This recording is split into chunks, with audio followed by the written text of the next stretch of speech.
नमस्कार दोस्तों, आज मैं इस वीडियो के माध्यम से मैं ये बताने का प्रयास करूंगा कि सरफेसी एक्ट क्या है, कैसे सरफेसी एक्ट का इस्तेमाल करके बैंक आपके कीमती प्रॉपर्टी को कौड़ियों के भाव में नीलाम कर देता है।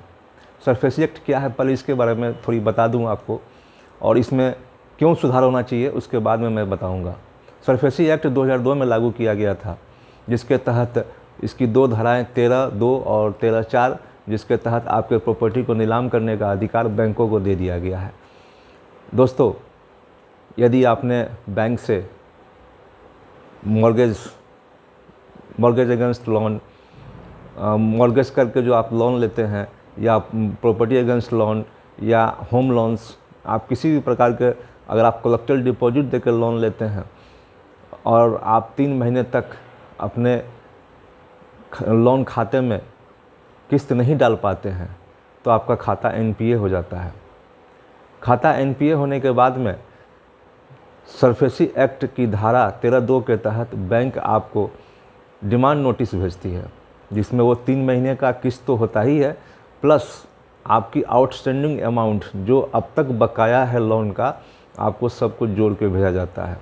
अब आप ये बताइए, कितना ही इनह्यूमन है, ये अमानवीय है कि जो व्यक्ति अगर 3 महीने का किस्त नहीं चुका पाया, जिसके तहत उसका खाता एनपीए हो गया, तो अब पूरा आउटस्टैंडिंग कैसे चुका देगा। ये एक सोचने वाली बात है। ये सरकार को चाहिए कि इस अधिनियम को सुधारे और लोगों का जो कीमती प्रॉपर्टी होता है वो कौड़ियों के भाव में बिकने से बच जाए। जब आप 13(2) का नोटिस का जवाब नहीं दे पाते हैं तो फिर 13(4) की नोटिस इशू की जाती है, जिसके तहत पूरी तरीके से आप ये मान के चलिए कि आपका प्रॉपर्टी नीलाम होना तय है। आप इसके बाद आप ट्रिब्यूनल में जाइए या डीएम के पास जाइए, तभी जा कर के आप पर कार्रवाई होने से बच सकती है। वो भी 30 से 60 दिन के पास उनके पास समय होता है, जिसके तहत आप अपने आप को बचा सकते हैं। और बैंक में कुछ दलाल ऐसे बैठे रहते हैं जो कि इंतज़ार में रहते हैं कि किसका खाता एनपीए हो, ताकि उनके प्रॉपर्टी को हड़पा जाए, उनके प्रॉपर्टी को कौड़ियों के भाव में बेच करके अपना मुनाफा किया जाए। तो ये सरफेसी एक्ट को सरकार से दरख्वास्त है कि इसमें सुधार करे, ताकि जो व्यक्ति लोन चुका न पाने की स्थिति में हो, कम से कम उसकी प्रॉपर्टी को बचने के लिए भी रास्ता निकाला जा सके। उनको जो होम अगेंस्ट होती है, अब मान के चलिए आपने 50 लाख का लोन रखा, 10 लाख ऑलरेडी आपने ईएमआई के तहत चुका भी दिया है, 40 लाख आपकी आउटस्टैंडिंग है, तो कई सालों के लिए होता है, उसका एक टेन्योर होता है। उसके बाद अगर आप 3 महीना अपना ईएमआई नहीं चुकाते हैं तो एनपीए के तहत आपका पूरा आउटस्टैंडिंग वसूलने का अधिकार बैंक को मिल जाता है।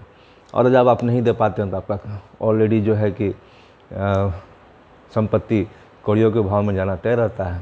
बैंकों की नीलामी में तो अमाउंट मिलता नहीं है। इससे बेटर है कि या तो आप खुद ही उस प्रॉपर्टी को बेचकर बैंक का पैसा चुका दें। अगर आपने होम लोन ले रखा है तो आप कहाँ रहेंगे, आपकी प्रॉपर्टी का क्या होगा, इसकी भी कोई बात नहीं है। तो ये सरफेसी एक्ट का बदलाव होना बहुत ज़रूरी है। ये सरफेसी एक्ट बहुत से लोगों को जी का जंजाल बना हुआ है, और इस सरफेसी एक्ट के चलते कई लोग अपना घर बार छिन जाने के कारण आत्महत्या करने को मजबूर हो जाते हैं।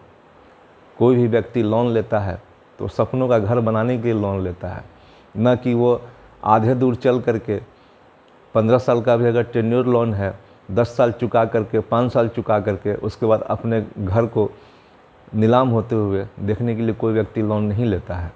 इसलिए सरकार को इस पर किसी भी तरह से सरफेसी एक्ट में बदलाव करना बहुत ज़रूरी है, और सरकार को इस ओर ध्यान देना चाहिए।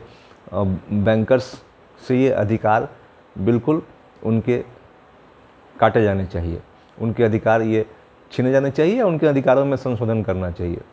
जय हिंद, जय भारत।